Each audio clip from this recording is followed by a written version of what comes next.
So truckers, thank God, are continuing their protest on behalf of freedom in Ottawa, Canada tonight. That's the capital of Canada. They're demonstrating against COVID restrictions, vaccine mandates, among other things. The Canadian Prime Minister, Justin Trudeau, remains in hiding, apparently. He fled in the face of Truckistan. We're not exactly sure where he is tonight. The question for us, however, could there be an American version of this trucker convoy for freedom? Well, apparently, truckers in the United States are planning a convoy to Washington, D.C. A Facebook group called Convoy to D.C. 2022 gained more than 130,000 members in recent days. Now, that's effective community organizing, the kind we're told is good. It's an exercise of democracy. So, of course, Facebook had to shut it down immediately because it's a threat to the powers that be. They banned the group from Facebook. Brian Brace is co-organizer of Convoy to DC 2022, and he joins us now. Brian, thanks so much for coming on. So what did you do? So you're trying to organize people to express their constitutionally protected opinions to challenge the government's views on something, not by force, but through words. And Facebook is preventing you from doing that. On what grounds? Do you know?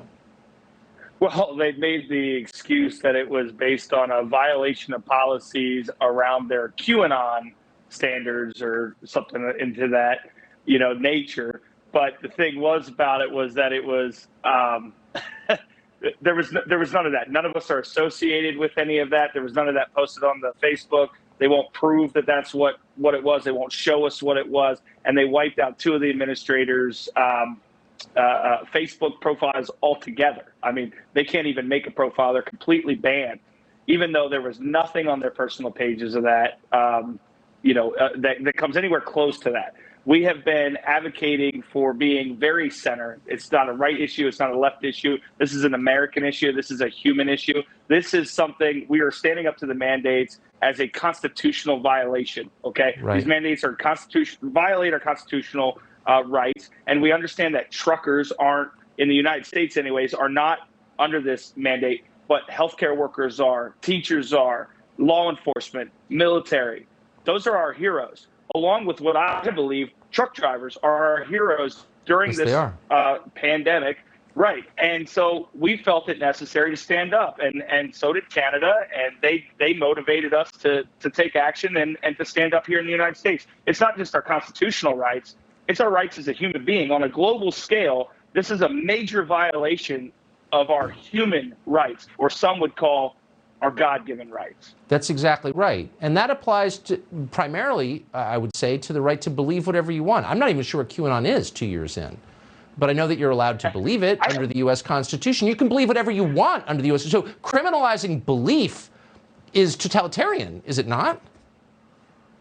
Oh, it absolutely is. And the funny thing about it is, people want to spin this that if you're anti-vax, you're an evil human being, or to say patriot is like a taboo word these days for some reason. I have no idea why.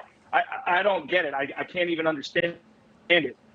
But in what many of our opinions are now is that, the anti-vax crowd, or we'll say anybody that doesn't want to be mandated to be vaccinated, we'll say that. Right. It's not anti-vax. If you want to get the vaccination, get it. If you don't, don't. But the people that aren't or don't want to get vaccinated should almost be under the protected classes category now. Some of the civil rights stuff, work for disabilities, the acts that have allowed or have stopped employers from being able to fire you because you got heavy in weight, or because you're a female, we can't hire you.